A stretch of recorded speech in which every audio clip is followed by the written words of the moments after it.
आंदोलन दडपणे योग्य की संवाद साधणे योग्य? आंदोलन दडपणे योग्य की संवाद साधणे योग्य? लोकशाही ही शांततापूर्ण आंदोलन हा नागरिकांचा घटनात्मक अधिकार मानला जातो. त्याच वेळी एखाद्या उपोषणकर्त्याची प्रकृती गंभीर झाल्यास त्याचा जीव वाचवण्याची जबाबदारी राज्यावरही असते. सोनम वांगचुक यांच्या या प्रकरणात सरकारने आणि दिल्ली पोलिसांनी त्यांची प्रकृती खालावल्याने डॉक्टरांच्या सल्ल्यानुसार आणि न्यायालयाच्या निर्देशाच्या पार्श्वभूमीवर त्यांना रुग्णालयात हलवण्यात आल्याचे सांगितले आहे. नमस्कार, मी संतोष सावंत आणि आपण पाहत आहात लोकसत्तेवर न्यूज चॅनल. काल जे सोनम वांगचुक सोनम वांगचुक यांनी जे 20 दिवस उपोषण केले आणि 21व्या दिवशी उपोषणस्थळी डॉक्टरांच्या वेशात काही लोक आले आणि सफेद चादर घेऊन त्यांना तेथे घेराव घातला गेला आणि काही अंशी सांगण्यात आले, की असं-असं आहे, त्यांची तब्येत खालावली वगैरे, वगैरे. तर अशा वेळी त्यांनी त्यांचं ते उपोषण स्थळावरील त्यांचं हे उपोषण हटवण्यात आले आणि त्यांची प्रकृती गंभीर आहे असं सांगून त्यांना हलवण्यात आले. तर हे जे सर्व प्रकार आपण आज 2 दिवसात सर्वांनी पाहिलेलेच आहे. तर अशा वेळी आपण या लोकशाही संदर्भात बोलणार आहोत. खरोखरच सरकारने या 20 दिवसात या विद्यार्थ्यांच्या गंभीर प्रश्नावर जे ते उपोषण चालू होते, या संदर्भात कुणीही त्यांचा सरकारचा प्रतिनिधी गेला नाही. हे कितपत योग्य आहे? जर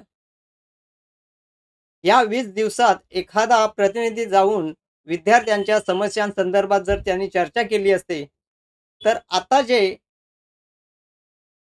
आंदोलन छेडलं गेलं विद्यार्थ्यांनी, ते कदाचित आंदोलन पुन्हा हे छेडलं गेलं नसतं किंवा हे आंदोलन पुन्हा त्यांनी हे आंदोलन 20 तारीखचं आंदोलन पुन्हा उभंच राहिलं नसतं. अशा वेळी हा जो प्रश्न उभा राहतोय, आंदोलनकर्ते आणि समर्थकांचा आरोप, की ही कारवाई त्यांच्या संमतीशिवाय झाली आणि शांततापूर्ण आंदोलन कमकुवत करण्याचा प्रयत्न होता. सरकारने आंदोलकांशी आधी पुरेसा संवाद साधला होता का? तर या प्रश्नावर आपण विचार करूया. सरकारने आंदोलकांशी आधी पुरेसा संवाद साधला होता का? आरोग्याच्या कारणास्तव हस्तक्षेप आवश्यक होता का? किंवा शांततापूर्ण आंदोलनावर पोलिसी कारवाई ही शेवटची उपाययोजना असायला हवी का? तर ह्या सर्व प्रश्नांचं उत्तर आमच्या मते असं निघतंय, की लोकशाहीमध्ये सरकारने कायदा आणि सुव्यवस्था राखणे आवश्यक आहेच. परंतु लोकशाहीची खरी ताकद विरोधी मत ऐकण्यात आणि संवादातून तोडगा काढण्यात असते. एखाद्या आंदोलनकर्त्याचा जीव वाचवण्यासाठी वैद्यकीय हस्तक्षेप योग्य ठरू शकतो, परंतु जर त्याच वेळी संवादाचा अभाव असेल किंवा अनावश्यक बळाचा वापर झाल्याची भावना निर्माण झाली, तर त्यातून सरकारला लोकशाही मूल्याबाबत प्रश्न उपस्थित होतात. आणि अशामुळे सरकारने कायद्याचे पालन केले, की लोकशाहीतील विरोधाचा आवाज कमकुवत केला, असं आज जनमानसात प्रश्न निर्माण झालेला आहे. दुसरं आपण आज जे पाहतो आहे, लोकशाही पद्धतीने सुरू असलेले आंदोलन दडपल्याने सरकारचे राजकीय नुकसान होऊ शकते काय? हा एक प्रश्नचिन्ह आहे. आज जे जंतर मंतरवर जे आंदोलन चालू होते, ते दडपल्या गेल्यामुळे भविष्यात सरकारचे राजकीय नुकसान होऊ शकते का? तर जर या विषयावर जर आपण भाष्य करायला गेलो, तर जर एखादे आंदोलन खरोखरच शांततापूर्ण आणि संविधानाने दिलेल्या अधिकारांच्या चौकटीत आणि लोकशाही मार्गाने चालत असेल, तर ते दडपण्याचा प्रयत्न सरकारसाठी राजकीयदृष्ट्या उलटाही ठरवू शकतो. कारण हे मात्र प्रकरणातील वस्तुस्थिती, कायदा सुव्यवस्थेची गरज आणि जनतेची प्रतिक्रिया यावर अवलंबून असते.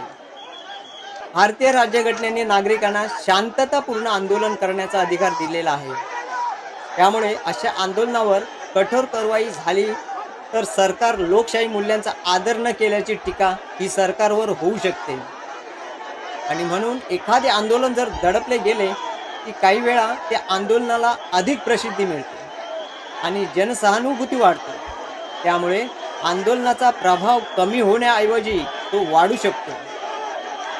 आणि दुसरीकडे जर सरकारकडे कायदा सुव्यवस्था आणि सार्वजनिक सुरक्षितता किंवा इतर गंभीर कारणे असतील, तर ती कारवाई न्याय्य असल्याचेही सरकार मांडू शकते. त्यामुळे प्रत्येक कारवाईचे मूल्यमापन तिच्या परिस्थितीनुसार करावे लागते. काही लोकांच्या मते हे जे आंदोलन झालंय, तर एवढं मोठं आंदोलनाला सरकारने दखल घेतली नाही. म्हणून काही जनमानसात असाही प्रश्न निर्माण होतोय, सरकारला ह्या आंदोलनामुळे पायउतार करावे लागेल की काय? किंवा पायउतार व्हावं लागेल की काय? तर आपण या बाबतीतही जर विचार केला, तर केवळ या आंदोलनामुळे सरकार पायउतार होईल असा निष्कर्ष काढणे तरी योग्य ठरणार नाही. कारण सरकारच्या भवितव्यावर अनेक घटक परिणाम करतात. या सरकारच्या भवितव्यावर अनेक घटक परिणाम करतात. आता एकंदरीत जनतेचा एकूण विश्वास किती आहे? दुसरा म्हणजे महागाई, बेरोजगारी आणि अर्थव्यवस्था. तिसरा म्हणजे भ्रष्टाचाराचे आरोप, विरोधकांची ताकद आणि आगामी निवडणुकीतील जनादेश. विविध सामाजिक प्रश्नावरील सरकारची भूमिका. ह्या अशा अनेक प्रश्न हे जटिल प्रश्न आहेत. ह्या सर्व प्रश्नांमध्ये सरकार किती पारंगत आहे, की खरोखरच या प्रश्नांतून सरकार कुठेतरी कमी आहे.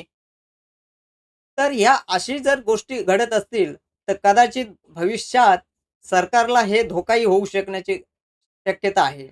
एखाद्या आंदोलनाच्या हाताळणीमुळे मोठ्या प्रमाणावर जर जनतेमध्ये असंतोष निर्माण झाला आणि तो निवडणुकांपर्यंत टिकून राहिला, तर त्याचा राजकीय फटका नक्की बसू शकतो. आणि म्हणून आज आपण असा निष्कर्ष काढला, तर लोकशाहीत आंदोलन हे शत्रुत्वाचे नव्हे, तर संवादाचे माध्यम असते. लोकशाहीत आंदोलन हे शत्रुत्वाचे नव्हे, तर संवादाचे माध्यम असते. सरकारने आंदोलनकर्त्यांशी संवाद साधणे गरजेचं होतं. कालचे हे जे आंदोलन झाले, याच वेळी हे 20 दिवसातल्या ज्या दिवसांच्या मध्ये कोणीतरी सरकारच्या प्रतिनिधी जाऊन तिथे संवाद साधणे महत्त्वाचं होतं. ते एक सरकारच्या दृष्टीने एक चुकीचंच झालं म्हणायला काही हरकत नाही. कारण त्यांच्या मागण्या ऐकणे आणि कायदा सुव्यवस्था राखत तोडगा काढणे हे लोकशाहीस अधिक बळकटी देणारे ठरते. आणि म्हणून अंतिम निर्णय जर आपण घ्यायचा झाला, तर अंतिम निर्णय मात्र जनताच मतदानाच्या माध्यमातून देते. त्यामुळे कोणत्याही सरकारचे भवितव्य हे आंदोलनापेक्षा जनतेच्या विश्वासावर अधिक अवलंबून असते. तर हे होते कालच्या आंदोलन संदर्भातले विश्लेषण. आता आम्ही असेच नवनवीन व्हिडिओ आपणास नवीन विषयावर घेऊन येत जाऊ. तोपर्यंत धन्यवाद. नमस्कार.